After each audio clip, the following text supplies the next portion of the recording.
Telugu digital media network లో political కేటగిరీలో number 1 కేవలం 72 గంటల్లో 1,50,00,000 వ్యూస్ పైగా పాపులర్ టీవీ నెట్వర్క్. నమస్తే, వెల్కమ్ టు పాపులర్ టీవీ. ప్రస్తుతం మనతో పాటు మాజీ ఎంపీ అలానే వైఎస్ఆర్ కాంగ్రెస్ పార్టీ విశాఖ పార్లమెంట్ అభ్యర్థిగా పోటీ చేస్తున్న వత్స ఝాన్సీ గారు ఉన్నారు. మాట్లాడదాం. నమస్కారం మేడం. నమస్తే అమ్మా. చాలా రోజుల నుండి ప్రచారం ముమ్మరంగా సాగిస్తున్నారు. ఎట్లాంటి రెస్పాన్స్ వస్తుంది ప్రచారంలో? అన్ని వర్గాల వారిని, అన్ని ప్రాంతాల వారిని, ప్రతి ఒక్కరిని కూడా ఈరోజు వారి దగ్గరికి ఎన్నికల ప్రచారంలో వెళ్ళేటప్పుడు అందరూ ఒక అభిమానంగా ఈరోజు వచ్చి మీకు మేము అండగా ఉంటాం అంటే, ఒకటి ఒక మహిళలు అయితే ఎక్కువగా ఆదరిస్తూ ఉన్నారు. ఇంకొకటి మహిళలకి ప్రత్యేకంగా ఈరోజు ఒక గుర్తింపు ఈరోజు జగన్మోహన్ రెడ్డి గారి వలన వచ్చింది. కుటుంబంలో కూడా ఒక గౌరవంగా ఈరోజు ప్రతిదీ కూడా మహిళల పాలిట వారి పేరిట ఇవ్వటం అనేది, చదువుకున్న దగ్గర నుంచి పిల్లలు చదివించే వరకు వాటి దగ్గర నుంచి ఈరోజు ప్రతిదీ కూడా మహిళలకి సాధికార దిశగా అన్ని విధాలుగా కూడా ముందు తీసుకురావటం, ఒక ఇల్లు ఇచ్చిన, కార్డు ఇచ్చిన, వాళ్ళకి డైరెక్ట్గా ట్రాన్స్ఫర్ చేయటం, ఇలాంటివన్నీ కూడా వారు ఈరోజు జగన్మోహన్ రెడ్డి గారు మా పాలిట ఒక దేవుడు. తప్పనిసరిగా అటువంటి ఆయనకి మేము అండగా ఉంటాం. మరి వారు పంపించిన అభ్యర్థిగా మీకు, మా ఆడపడుచుగా మీకు కూడా మేము వెంటుంటాం అని చెప్పని వారి స్పందన అయితే బాగుంది. అంటే మీ పైన పెద్ద ఎత్తున ఒక ప్రచారం అయితే జరుగుతుంది. మీరు నాన్ లోకల్, విజయనగరం నుండి వచ్చిన ఆమెకి ఎవరు ఇక్కడ ఓటు వేస్తారని, దానికి మీరు ఇచ్చే సమాధానం ఏంటి? గతంలో వచ్చిన వాళ్ళు ఎక్కడి నుంచి వచ్చారు, వాళ్ళకి ఏ విధంగా ఇచ్చారు. ఈరోజు ఇంకా నేను ఇక్కడే మా పేరెంట్స్, నా కన్నవారు పుట్టింటికి ఈరోజు సర్వీస్ చేసే యోగాన్ని, భాగ్యాన్ని ఈరోజు మా ముఖ్యమంత్రి గారు నాకు పార్లమెంట్ సీట్ ఇచ్చి ఇక్కడ చేయమని చెప్పేసి వైఎస్ఆర్సీపీ పార్టీ తరఫున ఈరోజు అవకాశం ఇచ్చారు.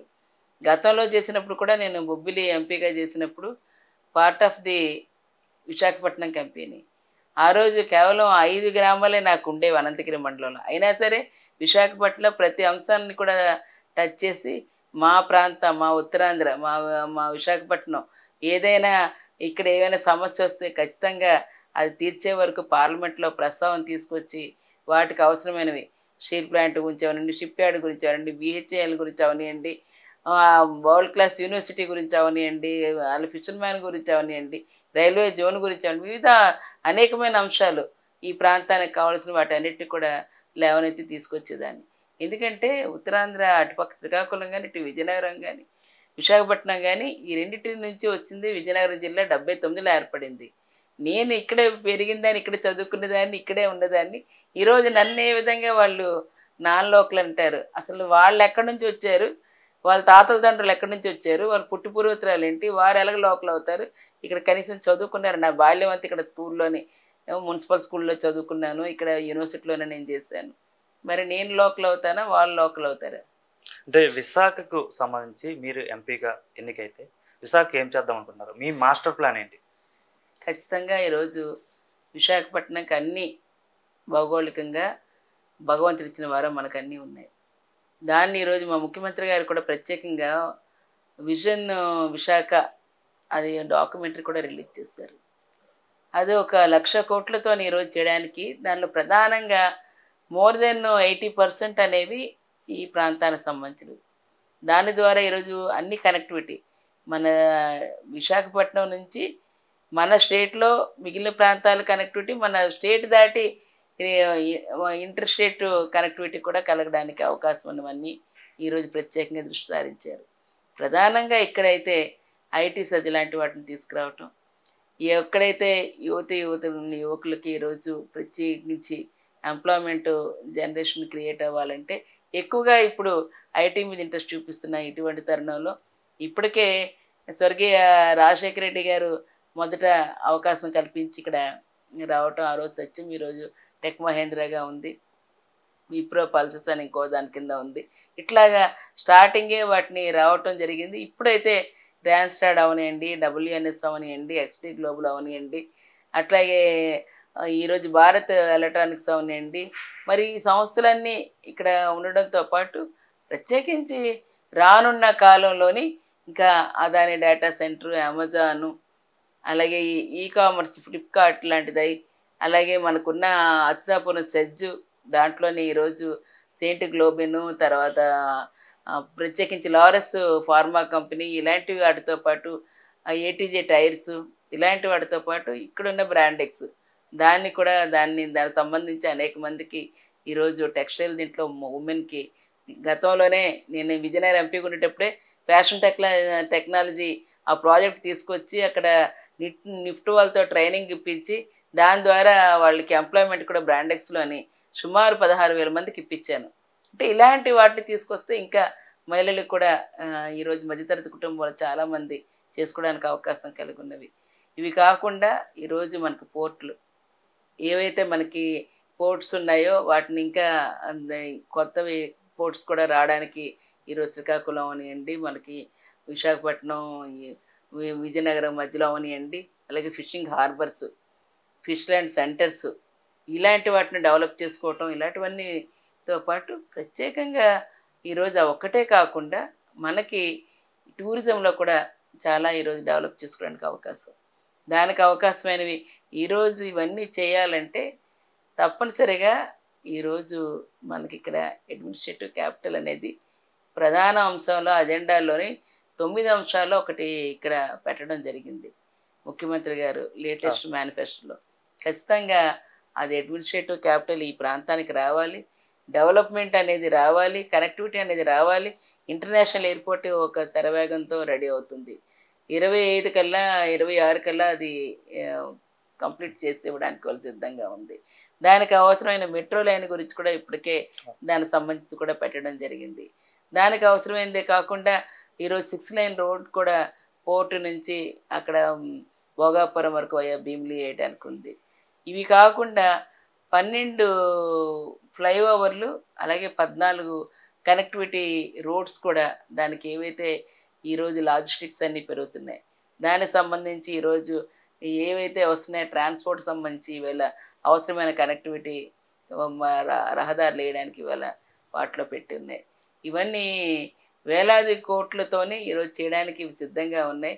ఎంఎస్ఎంఈ లాంటి చిన్న మధ్య తరహా పరిశ్రమలు కూడా ఈరోజు సుమారు అదొక 13,000 కోట్లతో ఈరోజు పెట్టుకోవడానికి ఉన్నాయి. ఈరోజు ఏదైతే ఐటీ టవర్ లాంటిది కూడా మధురవాడలోని 2,200 కోట్లతోనే దాన్ని కూడా ఈరోజు టవర్ నిర్మాణం చేసి ఈరోజు గ్లోబల్ ఇన్వెస్టర్స్కి వారికి రెడీగా ఇన్ఫ్రాస్ట్రక్చర్ కూడా కల్పించే దిశగా అది కూడా పెట్టుకుని ఉన్నాయి. ఇవన్నీ 17 మెడికల్ కాలేజీలు, ఇప్పటికే 7 మెడికల్ కాలేజీలు అయినాయి, ఇంకా రిమైనింగ్ వస్తున్నాయి. ఇలాంటివన్నీ కూడా కంప్లీట్ అవ్వడానికి ఇవన్నీ కూడా రానున్న 5 సంవత్సరాల్లో ఖచ్చితంగా 100% ఇవన్నీ కంప్లీట్ చేయడానికి ఈరోజు కేంద్రం కొన్ని డ్యూరీ సెక్షన్ కేంద్రం సంబంధించి పర్మిషన్స్ కూడా ఉండాల్సిన పరిస్థితి, రాష్ట్రం అలాగే ప్రజలు పీపీటీ మోడ్లో చేయడానికి ఈరోజు ఈ విధంగా తీసుకొని వీటిని పూర్తి చేయడానికి ఖచ్చితంగా ఇవన్నీ కావాలి చేయాలి అలాంటి విషయంతో విశాఖపట్నం రావాలంటే దానికి మన ఫీలింగ్ ఉండాలి, ఇది మా ప్రాంతం, మా విశాఖపట్నం డెవలప్ అవ్వాలి. అలాగే ఈరోజు పరిపాలన రాజధాని వస్తే దానికి అవసరమైన 150 HODs head of the departments వస్తాయి, ఉద్యోగ ఉపాధి అవకాశాలు వస్తాయి, హోటల్ టూరిజం పెరుగుతుంది, రెసిడెన్సీ పెరుగుతాయి, జీవన ప్రమాణాలు పెరుగుతాయి. ఈరోజు ఆర్థికంగా బలపడే పరిస్థితి ఉంటుంది. ప్రతి ఒక్కరికి ఈరోజు ఉద్యోగ ఉపాధి అవకాశాలతో పాటు స్వయం స్వావలంబన దిశగా ఈరోజు మహిళలు కూడా అనేకమైనవి పెట్టుకోవడానికి అవకాశం ఉంటాయి. ఇలాంటివన్నీ రావడానికి ఖచ్చితంగా బీచ్లు ఈరోజు బీచ్ టూరిజం మీద టూరిజం కూడా డెవలప్ చేసుకుంటూ ఉన్న బీచ్లతో పాటు ఇంకో 13 బీచ్లు ఉన్న చెరువులన్నీ కూడాను మంచి సుందరీకరణ చేయడంతో ఆధునీకరణ చేయడంతో పాటు చక్కగా పార్కులు అక్కడ ఏర్పాటు చేయడంతో పాటు ఈరోజు ఈకో బ్యాలెన్స్కి ఖచ్చితంగా ఎవెన్యూ ప్లాంటేషన్ లాంటి దాన్ని పూర్తిగా తీసుకొచ్చి ఇది ఏదైతే మనం విశాఖపట్నం మహానగరంగా తీర్చిదిద్దాలి, నీతి ఆయోగ్ లాంటి దాంట్లో గ్రోత్ హబ్ సిటీగా ఈరోజు విశాఖపట్నాన్ని భారతదేశంలో 4 ఇస్తే ఈరోజు విశాఖపట్నానికి ఇచ్చారు. ఒకటి ముంబై, అది ఎలాగో ఫైనాన్షియల్ డిస్ట్రిక్ట్గా ఉంటుంది, హబ్గా ఉంటుంది. రెండోది సూరత్, డైమండ్స్కి ప్రసిద్ధిగా ఉంటుంది. వారణాసి ఆధ్యాత్మిక కేంద్రంగా బాసిల్లుతుంది. ఈరోజు విశాఖపట్నం ఇచ్చారంటే అంతటి తరహాలోని ఈరోజు అతివేగంగా ఈరోజు డెవలప్ అయ్యేందుకు అన్ని విధాలుగా ఇటు సీవేసు, రైల్వేసు, రోడ్వేసు అన్నీ కూడా ఉంటాయి, ఎయిర్వేసు. నాలుగిటికి కూడా కనెక్టివిటీ కేవలం మన విశాఖపట్నం మన రాష్ట్రంకే కాకుండా చుట్టుపక్కల ఇటు 3 రాష్ట్రాలు ఒరిస్సా, ఛత్తీస్గఢ్, మధ్యప్రదేశ్, ఇంకా అటు వెళ్తే వెస్ట్ బెంగాల్, ఇటు వెళ్తే చెన్నై, బెంగళూరు, హైదరాబాదు, ఇవన్నీ కూడా వీటికి సంబంధించిన కనెక్టివిటీ ఉన్న 5-6 స్టేట్లకు కనెక్టివిటీగా ఉన్న మనదానికి తప్పనిసరిగా ఇలాంటి వాటికి ఇది కేవలం ఉత్తరాంధ్రకే కాకుండా ఈ రాష్ట్రానికే ఒక తలమానికంగా ఈరోజు ఎదగబోతుంది. ఫైనాన్షియల్ గ్రోత్ ఇంజిన్గా ఈరోజు ఉండబోతుంది. కేంద్రానికి కూడా ఈరోజు ఇచ్చిన వెల్దీ మరి దానికి కావాల్సిన ఫైనాన్స్ సపోర్ట్ కూడా ఈరోజు ఇవ్వబోతుంది. అటువంటి దిశగా నా విజన్ అయితే పూర్తిగా విశాఖ ప్రజలకి అటువంటి వాటితో ఈరోజు ముందుకెళ్ళాలని నేనైతే మా ముఖ్యమంత్రి గారి ఆలోచన ఏది ఉందో వారి సహకారంతో, ఇక్కడ పెద్దల సహకారంతో, ఇక్కడ ఉన్న రాజ్యసభ సభ్యుల సహకారంతో అందరూ కూడా సమన్వయంతో ఖచ్చితంగా ప్రజలు అవకాశం ఇస్తారు. నేను చేయడానికి కూడా వాటి సిద్ధంగా ఉంటాను. ఈవేళ విశాఖపట్నం పూర్తిగా ఈరోజు మహానగరంగా మారాలి, భావితరాలకి భవిష్యత్తు కావాలి. మేడం, మీ ప్రభుత్వం వచ్చిన తర్వాత విశాఖపట్నం పైన స్పెషల్ ఫోకస్ పెట్టింది, పరిపాలనా రాజధాని కూడా ప్రకటించింది. అయితే విశాఖ వాసులు కావచ్చు, ఉత్తరాంధ్ర వాసులు కావచ్చు, విశాఖను పరిపాలనా రాజధానిగా స్వాగతిస్తున్నారా లేదంటే ఏం చెప్తారు? ఖచ్చితంగా స్వాగతిస్తారు. ఎవరు ఇక్కడ స్వాగతించకుండా ఉంటున్నారంటే బయట నుంచి వచ్చి ఇక్కడ వాళ్ళ తాలూకా కార్యకలాపాలు, వ్యాపారాలు చేసుకుని వెళ్ళేవాళ్ళు, వాళ్ళ తాలూకా కాంట్రాక్ట్స్, బిజినెస్లో వారి తాలూకా కార్పొరేట్ సెక్టర్లు పెట్టుకుని వెళ్ళేవాళ్ళు తప్పితే స్థానికంగా ఇక్కడ ఉండి ఇక్కడ పుట్టి ఇక్కడ పెరిగిన వాళ్ళు మా ప్రాంతం డెవలప్ అవుతుందంటే దాన్ని కావాలంటారా వద్దంటారా? అంటే పరిపాలనా రాజధానిగా ప్రకటించిన అనంతరం జరిగిన ఎమ్మెల్సీ ఎన్నికల్లో ఇక్కడ మీ పార్టీ అభ్యర్థి ఓడిపోవడం జరిగింది. దానికి కారణం ఏంటంటారు? ఎమ్మెల్సీ ఎన్నికలు అది ఓటింగ్ వేసినప్పుడు దాంట్లో జరిగే ఎన్నికలు డైరెక్ట్గా మ్యాండేటరీ ఏదండి, డైరెక్ట్గా ప్రజలు తీర్పు రేపు చెప్తారు. ఇది మేము రెఫరెండంగా తీసుకుంటున్నాం. ఈరోజు పరిపాలనా రాజధాని వద్దనుకుంటే మా పార్టీ అభ్యర్థులు ఈవేళ వాళ్ళు ఓటు ఇవ్వకుండా ఉంటారు. దానికి ఛాలెంజ్ ఆ ప్రతిపక్ష పార్టీ మీ ద్వారా అడుగుతున్నాను. అంటే విశాఖ చాలా ప్రశాంతమైన నగరం, అటువంటి నగరాన్ని పరిపాలనా రాజధానిగా చేస్తామని చెప్పి ఈరోజు డ్రగ్స్కి హబ్గా మార్చేశారని చెప్తున్నారు. అవి తీసుకొచ్చి ఆ అలవాటు చేసిన వాళ్ళు ఎవరు ఈరోజు మాట్లాడుతున్నారు? అసలు డ్రగ్స్కి మనకి ఏంటి సంబంధం ఉంటుంది? సెంట్రల్ గవర్నమెంట్ దానికి సంబంధించినవి తీసుకురావాల్సినవి, అక్కడ ఉన్న డిపార్ట్మెంట్స్ వాటి చూసుకోవాల్సినవి, వాటి పరిస్థితి. రాష్ట్రానికి ఏంటి అసలు? అవి తీసుకొస్తున్న వాళ్ళు ఎవరు, వారు బుక్ చేసుకున్న వాళ్ళు ఎవరు, దాన్ని మందుల్ని డ్రగ్స్గా అని ఈరోజు ఆ అభియోగం ఉన్నవాళ్ళు ఎవరు? వాళ్ళ తప్పుని ఎదుటి వాళ్ళని మీద తోసి తప్పించుకుందామని, రాజకీయ లబ్ధి పొందామని చూసుకున్న వాళ్ళు. కానీ ఇది ఒక ప్రశాంతమైన వాతావరణం, ప్రశాంతమైన జీవనం ఉంటుండగానే ఇవాళ కాస్మోపాలిటన్ సిటీలాగా ఇది ఉంటుంది. అందరి తాలూకా అన్ని విధాలుగా కూడా భిన్నత్వంలో ఏకత్వం ఉండేటట్టుగా బహురాష్ట్రాల ప్రజలు కూడా ఇక్కడ ఉండి ఒక అన్నదమ్ముల్లాగా కలిసిమెలిసి వెళుతుంది. ఈరోజు హైదరాబాద్ని అలాగే అనుకుంటారా, చెన్నైని అలాగే అనుకుంటారా? మరి హైదరాబాద్ని డెవలప్ చేశారు, దానికి ఒక కారకులు డెవలప్ చేసిన పెద్ద మనుషుల. చెన్నైని డెవలప్ చేశారు, బెంగళూరుని డెవలప్ చేశారు, ముంబైని డెవలప్ చేశారు, ఢిల్లీని డెవలప్ చేశారు.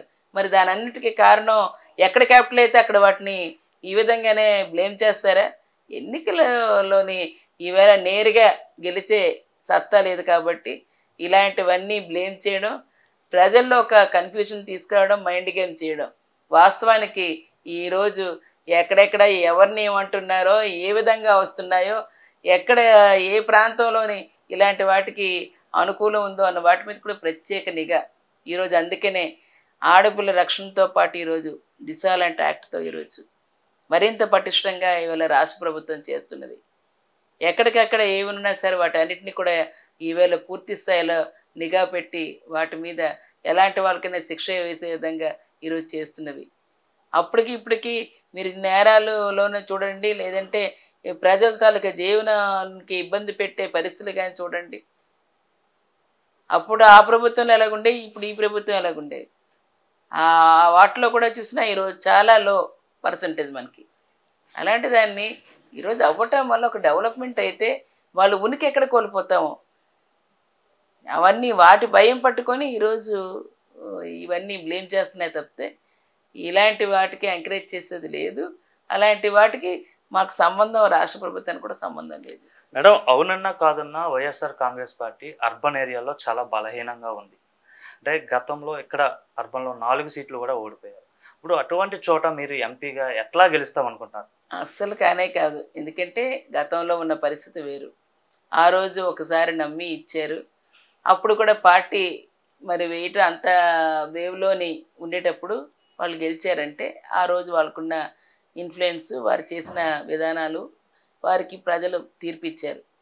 కానీ తదనంతరం జరిగిన లోకల్ బాడీస్ ఏవైతే జీవీఎంసీ ఉందో ఆ ఎన్నికల్లోని ఈరోజు జీవీఎంసీలోని 65 కార్పొరేటర్లు ఈరోజు మా పార్టీ తరపున గెలిచిన వారు.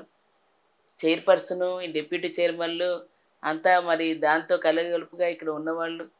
కీలకంగా వారు అభివృద్ధి దిశగా ఈరోజు విశాఖపట్నం తీసుకెళ్తున్నవారు.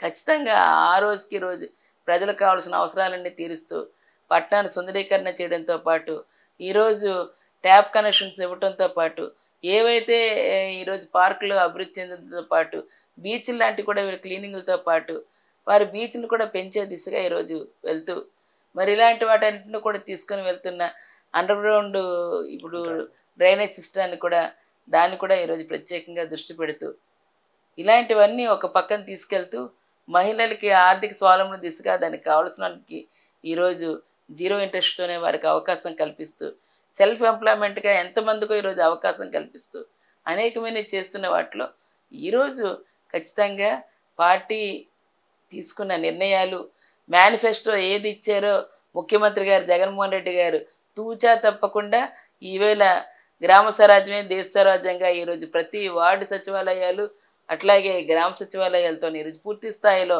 ఈరోజు అన్ని వాటితో వెళ్తూ ప్రజలకు నేరుగా ఈరోజు నీతివంతమైన పాలనతోని ఆ సంక్షేమాలన్నీ అందుతూ వారికి కావాల్సిన అభివృద్ధి కూడా అందుతూ ఇట్లాంటివి ఇన్ని రకాలుగా చేస్తున్న ఈ సమయంలో ఖచ్చితంగా ఇవన్నీ కూడా ప్రజలు కూడా చూస్తున్నారు. నాడు నేడులో స్కూల్స్ చూడండి, ఆ పిల్లలకి ఇస్తున్నవి చూడండి. 3rd క్లాస్ నుంచే ఈరోజు బయోలింగ్వల్ బుక్స్ కానీ అలాగే వాళ్ళకి ట్యాబ్స్ కానీ అలాగే బైజూస్ కంటెంట్ కానీ ఈరోజు టోఫెల్ లాంటి దాన్ని కూడా 3rd క్లాస్ నుంచే పెట్టడం కానీ ఫ్రీ ఎడ్యుకేషన్తో పాటు పేరెంట్ కూడా ఈరోజు సపోర్ట్ చేస్తూ ఇస్తున్న అమ్మఒడి కార్యక్రమం అనియండి. మరి ఇలాంటివన్నీ ఈరోజు ఆరోగ్యశ్రీ తీసుకోండి, దాంట్లోని ఈరోజు తీసుకొని ప్రతి ఒక్కరిని కాపాడడం అనియండి. కరోనా లాంటి కష్టకాలంలో కూడా ఇవాళ ఆదుకొని ప్రతి సంక్షేమాన్ని ఇవ్వటం కానీ సోషల్ రెస్పాన్సిబిలిటీకి ఇవాళ పెన్షన్స్ కానీ ప్రతి ఒక్కటి నేరుగా బెనిఫిషరీకి అందిస్తున్న అటువంటి కార్యక్రమం చేస్తున్న చెప్పారంటే చెప్పింది చేసి 90% వరకు నవరత్నాలు ఇవాళ ప్రతి ఇంటికి కూడా అందించిన కార్యక్రమం ఈరోజు నీతివంతమైన పాలన అకౌంటబిలిటీ ఉన్న పాలన చేస్తున్న మరి జగన్మోహన్ రెడ్డి గారి పనితీరుకి ఈరోజు ప్రతి ఒక్కరు కూడా ఈరోజు జగనన్నే కావాలి, మళ్ళీ రావాలి, మా కుటుంబాలు ప్రతి పేద కుటుంబం ఇవాళ సుఖంగా సంతోషంగా ఉందంటే పెద్దవాళ్ళకి ఎదుగుతున్నారంటే అది జగన్మోహన్ రెడ్డి గారి చలువ. అటువంటి దాన్ని వాళ్ళు కానీ వస్తే మళ్ళీ జన్మభూమి కమిటీలు వాళ్ళ అన్నాయిలు ప్రతిపక్షం వస్తే పేదవాడిని మరింత ఈరోజు ఊబిలోకి దించే రకం తప్పితే వాళ్ళ గురించి ఆలోచించేది ఏ రోజు లేదు. మరింత వాళ్ళకి శక్తిహీనులుగా చేయటం తప్పితే పేదవాడిగా వస్తారు, పెద్దవాళ్ళని పెత్తందారులుగా ఇంకా పెంచుతారు. ఆ విధంగా ఉండేవాళ్ళు కావాలా? నిజమైన పేదల పాట ఈవేళ వరంగా ఉన్న జగన్మోహన్ రెడ్డి గారు ఒక బాధ్యతాయుతంగా ఉన్న ముఖ్యమంత్రి కావాలా? ప్రజలే రేపు తీర్పులో చెప్తారు. ఖచ్చితంగా ఇవన్నీ ఫ్యాక్టర్స్ కూడా రేపు ఈరోజు గెలిచారు అనుకున్న ఆ 4 కూడా గెలవవి. అంటే మీ పార్టీ ప్రతిపక్షం గెలవదు. అంటే మీ ప్రభుత్వం చాలా కాన్సన్ట్రేషన్ చేసింది ఇక్కడ విశాఖపైన. అటువంటి చోట మిమ్మల్ని చూస్ చేసుకోవడానికి కారణం ఏంటి? పార్లమెంట్ అభ్యర్థిగా గతంలో మీరు ఇక్కడ పోటీ చేయలేదు, 10 ఏళ్ళుగా అంటే రాజకీయాల్లో దూరంగా ఉన్నారు, అంటే మీ కుటుంబ రాజకీయాల్లో యాక్టివ్గా ఉన్నారు అనుకోండి, కానీ మీరు డైరెక్ట్గా లేరు కదా. సో మిమ్మల్ని ఎందుకు చూస్ చేసుకున్నారు జగన్మోహన్ రెడ్డి అంటే ఏం చెప్తారు? పార్టీ ఎప్పుడు ఎక్కడ ఎవరిని ఎలాగా సర్వీస్ చేయాలో ఎవరికి అవకాశం ఇవ్వాలో వారి అన్నీ చూసి గత చేసిన పనితీరు కానీ అలాగే పదవికి దూరంగా ఉన్నాను కానీ నేను సేవ చేయడానికి సర్వీసులు ఎప్పుడు దూరం లేదు, ప్రజలతో మమేకమయ్యే ఉన్నాను. నాకు విశాఖపట్నం, విజయనగరం, శ్రీకాకుళం అని వేరేగా ఎప్పుడు చూడలేదు. ఉత్తరాంధ్ర అనుకొని చూసుకొని వెళ్తున్న సందర్భాలు అనేకమైనవి. వచ్చినవన్నీ కూడా పార్లమెంట్లో గతంలోని కరెస్పాండెన్స్ చేసిన తర్వాత ఆఫ్ ది రికార్డ్ అనుకునే వాటి కూడా చాలా విషయాలు నేరుగా అక్కడ మంత్రులు ఉన్నా సరే ఆ కరెస్పాండెంట్స్ వచ్చి నాతో చేసేవారు వాళ్ళు. అంటే దాని గురించి ఏ కమిట్మెంట్ ఉందో ఆ కమిట్మెంట్ గురించి పూర్తి స్థాయిలో వాటిని ఈవిడైతే కరెక్ట్ మీరు పంపించిన లెటర్స్ అని నాకు కరెస్పాండెన్స్ వచ్చి కన్సల్ట్ యూనియన్ మినిస్టర్స్ దగ్గర నుంచి so and so problem raising this issue అని చెప్పి పంపించేవారు. అలాంటివి నేను ఫాలోఅప్ చేసి ప్రాంతానికి పదవి లేకపోయినా ఈ ప్రాంతానికి కావాల్సిన దాన్ని ఒక బాధ్యతాయుతంగా తీసుకొని చేయటం అనేది ధర్మంగా భావించి చేయటం ఒకటి. అట్లాగే ఒక బీసీ ఉమెన్కి స్థానికంగా ఉన్న ఒక మహిళకి ఒక అవకాశం ఇవ్వాలని ఈరోజు బీసీలో పెద్దపీట వేసి 31 మంది అటు ఎమ్మెల్యేలని అలాగే ఎంపీలు 5గురిని ఇచ్చారు. అందులో ఒక బీసీ మహిళగా నాకు అవకాశం కల్పించారు. ఖచ్చితంగా ఈ ఫ్యాక్టర్స్ అన్నీ కూడా ఈరోజు విశాఖపట్నంకి ఒక అనుభవం ఉండేవాళ్ళు ఒక సీనియర్స్ అయితే ఇంకా సమర్థవంతంగా ఉంటుందని మా పెద్దలు జగన్మోహన్ రెడ్డి గారు ఆలోచన ఇచ్చారు, ఒక అవకాశం ఇచ్చారు. ఇక్కడ దానివల్ల నేను ఇక్కడ కంటెస్ట్ చేస్తున్నానని తెలియజేస్తున్నాను. అంటే జగన్మోహన్ రెడ్డి బొత్స కుటుంబానికి ఎందుకు ఇంత ప్రాధాన్యత ఇస్తున్నారంటే ఏం చెప్తారు? ఎందుకంటే ఒకే కుటుంబంలో ఇన్ని సీట్స్ అందరూ ఆశ్చర్యపోతున్నారు. జగన్మోహన్ రెడ్డి కుటుంబంలో ఒక 4 ఉంటే మీ కుటుంబంలో మళ్ళీ అంటే జగన్మోహన్ రెడ్డి ఫ్యామిలీ తర్వాత మళ్ళీ బొత్స ఫ్యామిలీలోనే 4 యాక్టివ్ పాలిటిక్స్లో ఉన్నారు. స్వర్గీయ రాజశేఖర రెడ్డి గారు ఉండేటప్పుడు కూడా సత్యబాబు గారికి అన్ని ప్రాంతాలు కూడా అవకాశం కల్పిస్తూ ఈస్ట్ వెస్ట్ వరకు కూడా తనే చేసేవారు. అంటే ఒక నమ్మకం. ఇది ప్రజలతో మ్యాండేటరీ, ప్రజల ద్వారా నామినేటెడ్ పోస్టులు కాదు మాకు ఇచ్చినవి. మేము ఎంతమంది ఉన్నా సరే ప్రజలు ఈరోజు వాళ్ళు మా సర్వీస్ కావాలి ప్రజలతో ఉన్నామంటే మాకు ఓటేస్తారు, మాకు అవకాశం ఇస్తారు. కాదు అంటే నువ్వు ఇంటి దగ్గర ఉండేనే వాళ్ళు తీర్పిస్తారు. ప్రజలు ఇచ్చిన నమ్మకాన్ని, ప్రజలు ఇచ్చిన మా మీద పెట్టిన బాధ్యతని, ఆ బాధ్యతను తూచా తప్పకుండా మేము వారితో పాటు మమేకమై వారి కష్టానికి మేము కూడా ఎప్పుడు కూడా వెన్నంటే ఉన్న వాళ్ళ కింద భావించి ఈరోజు ఎక్కడిచ్చిన కుటుంబంలోని వారు తప్పనిసరిగా ఆ మ్యాండేటరీతోని ప్రజల తాలూకా వారి కష్టాలకి మేము తోడుగా ఉంటూ ఈరోజు ప్రతి దాంట్లో కూడా ఆ సమస్య ఏది ఉందంటే తీర్చే దిశగా వెళ్తున్నాం. కాబట్టి ఈరోజు బొత్స అంటే భరోసా, ఆ భరోసా ఖచ్చితంగా ఇచ్చి తీరే కుటుంబంగా, కష్టానికి ఆ భరోసా ఇచ్చి తీరే కుటుంబంగా ఈరోజు ఒక గుర్తింపు.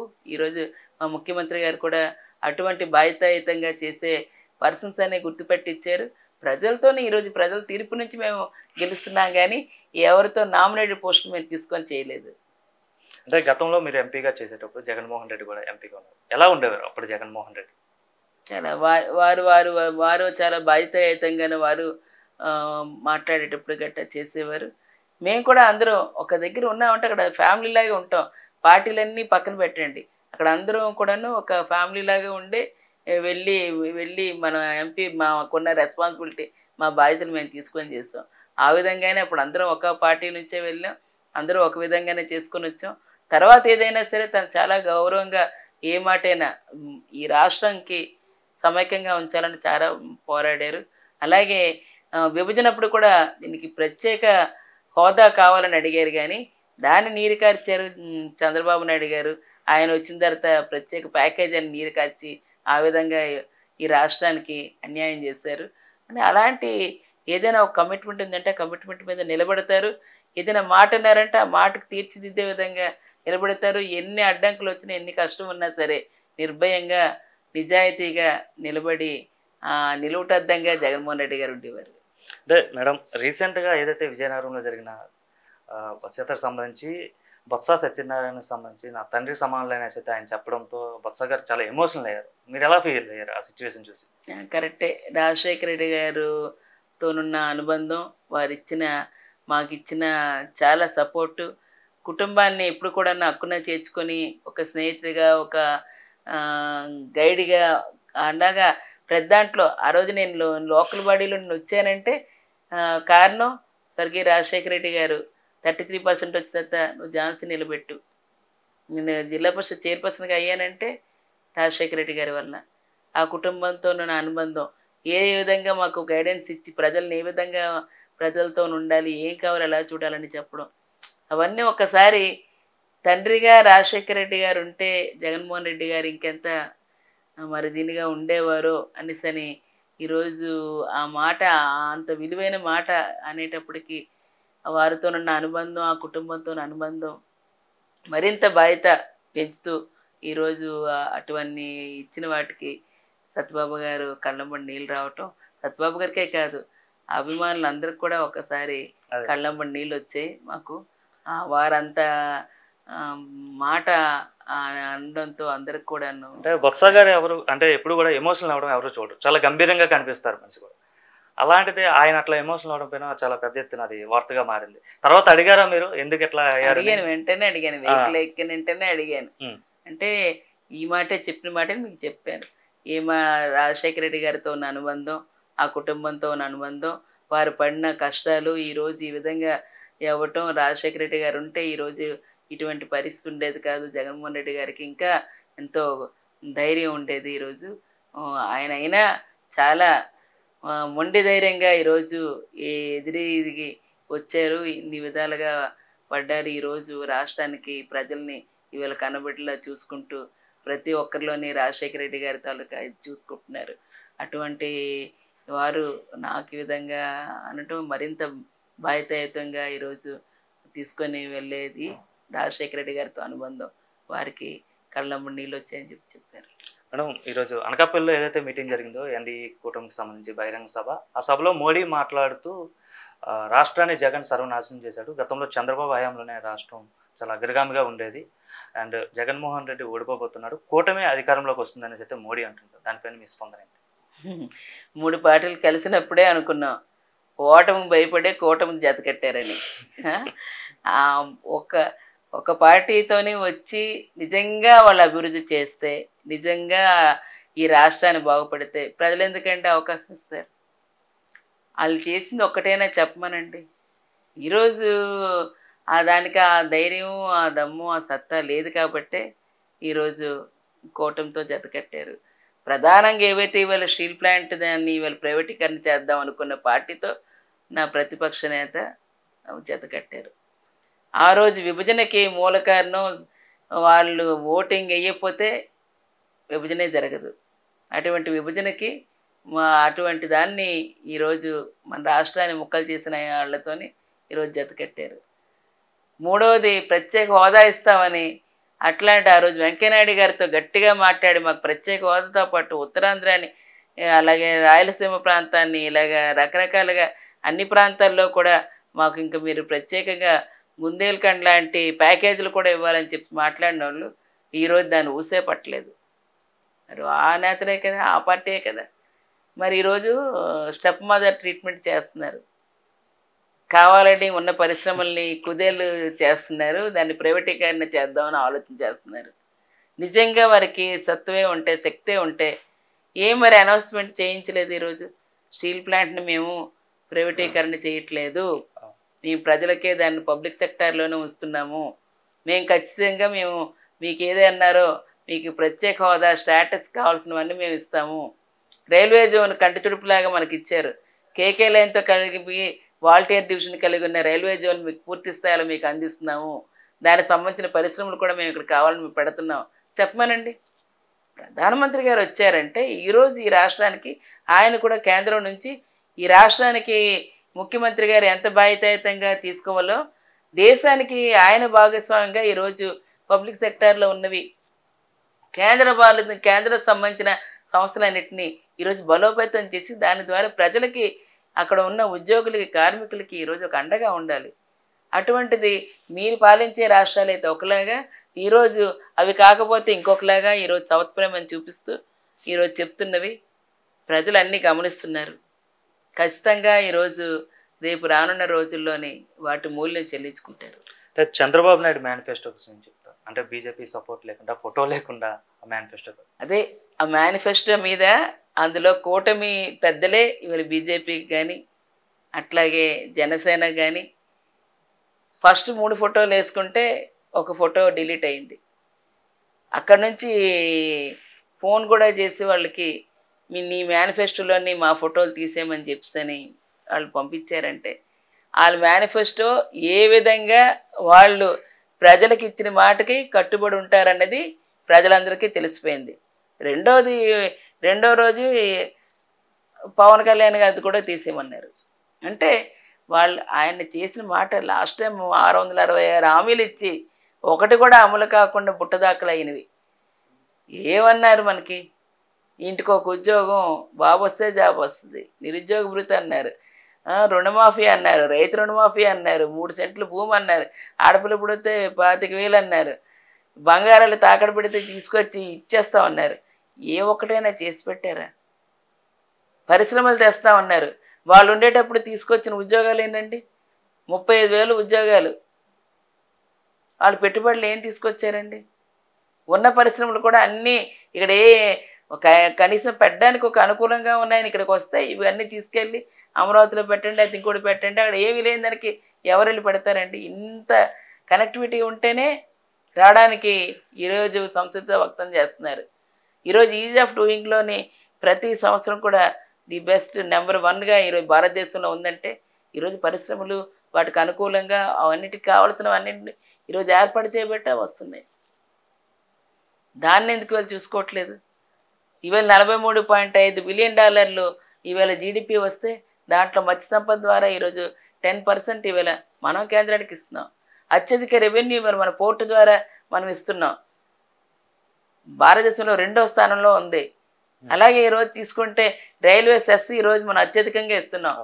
మనకు అలాంటివి ఇచ్చేవారికి కేవలం జోనల్ ఆఫీస్ కడతామని అలాంటి కంటి తుడుపు మాటలు అలాంటివి కాదు కదా. ప్రధానమంత్రి గారు వచ్చారంటే ఈ ప్రాంతానికి ఏం చెప్పాలి?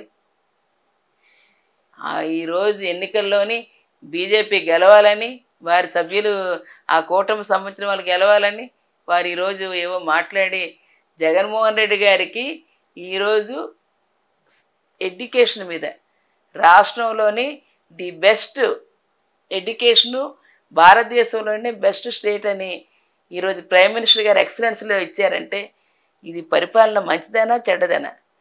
కరోనా లాంటి కష్టకాలంలోని ఈరోజు బెస్ట్ సర్వీస్ చేసి అతి తక్కువ మరణాలు ప్రజలను ఆదుకున్నారంటే అనే కితాబు ఇచ్చిన వాళ్ళు వాళ్ళే. నీతి ఆయోగ్లో గ్రోత్ హబ్ సిటీగా కితాబు ఇచ్చిన వాళ్ళు వారే. మరి ఇవన్నీ ఈజ్ ఆఫ్ డూయింగ్లో ప్రతి సంవత్సరం బెస్ట్ 1 రాష్ట్రం అని ఇచ్చింది వాళ్ళే. ఈవేళ మరి ఈ విధంగా ఇచ్చి విశాఖపట్నాన్ని 9వ రిచెస్ట్ డిస్ట్రిక్ట్గా ఇచ్చింది వాళ్ళే. ఇవన్నీ మనది లెక్క కాదు కదా. ఫైనల్గా ఎన్నికలకు ఇంకా వారం రోజుల సమయం మాత్రం ఉంది. విశాఖ వాసులకి ఏం చెప్దాం అనుకుంటున్నాను? ఈరోజు మీ ద్వారా ప్రజలందరికీ ఏదైతే ఒక నమ్మకం జగన్మోహన్ రెడ్డి గారు చేస్తున్న కార్యక్రమాలు కానీ, వారు పెడుతున్న మేనిఫెస్టో కానీ, విజన్ విశాఖలోని 1,00,000 కోట్లతో 5 సంవత్సరాలు రానున్న 5 సంవత్సరాల్లో చేయబోయే కార్యక్రమాలతో పాటు ఉద్యోగ ఉపాధి అవకాశాలకి వీళ్ళ ఐటీ సెజ్ లాంటి వాటితోని ఇవ్వడంతో పాటు ఈరోజు ప్రత్యేకంగా ఈ ప్రాంతానంతటి కూడా పరిపాలనా రాజధానిగా తీసుకొచ్చి సుమారు 150 హెచ్ఓడిస్ హెడ్ ఆఫ్ ది డిపార్ట్మెంట్స్తోని ఈరోజు ఉద్యోగ ఉపాధి అవకాశాలు, టూరిజం డెవలప్మెంట్తో ఈ ప్రాంతాన్ని, మన తాలూకా కల్చర్ని ఈరోజు విదేశాల వరకు తీసుకెళ్ళి గ్లోబల్ ఇన్వెస్టర్స్ని కూడా ఇక్కడికి వచ్చి అనేక పరిశ్రమలు పెట్టడానికి సిద్ధంగా ఉన్న వాటితో ఖచ్చితంగా 100% ఇవన్నీ మన భావితరాలకి బంగారు బాట వేయాలంటే మనందరం కూడా స్వచ్ఛందంగా కదిలి రావాలి. స్థానికులు ప్రతి ఒక్కరు కూడా దీని మీద మిమ్మల్ని మీ ఆడబడుచుగా ఏదైనా పార్లమెంట్లో ఈరోజు మాట్లాడి ఈ ప్రాంతానికి న్యాయం చేయాలి. స్టీల్ ప్లాంట్ పబ్లిక్ సెక్టార్లో ఉండాలి, మనకున్న పబ్లిక్ సెక్టార్లో ఉన్నవి ఇంకా అభివృద్ధి దిశగా వెళ్ళాలి. ఇవన్నీ కావాలి చేయాలంటే ఖచ్చితంగా ఈరోజు జగన్మోహన్ రెడ్డి గారు మరి స్థానిక ఆడపడుచుగా నాకు అవకాశం కల్పించి ఇచ్చిన గత అనుభవాన్ని కూడా ఈరోజు మరి ఏ సమస్య ఉన్నా సరే వెంటనే పరిష్కరించే దిశగా తీసుకెళ్లేందుకు అవకాశం ఉన్న మీ ఆడపడుచుకి అవకాశం ఇవ్వండి. తప్పనిసరిగా ఈరోజు ఫ్యాన్ గుర్తుపై ఓటేసి గెలిపించండి. మీ మనిషిగా మీతో పాటు విశాఖ డెవలప్మెంట్కి ఈవేళ మీతో పాటు పనిచేయడానికి నాకు అవకాశం ఇవ్వండి. మీ గళాన్ని పార్లమెంట్లో వినిపించే అవకాశాన్ని ఇవ్వండి అని మీ ద్వారా పేరు పేరున అందరినీ కోరుతూ జగనన్న ముఖ్యమంత్రి కావడం విశాఖ శాశ్వత అభివృద్ధిగా దిశగా అడుగు వేయాలని పిలుపునిస్తున్నాను. ధన్యవాదాలు. నమస్తే.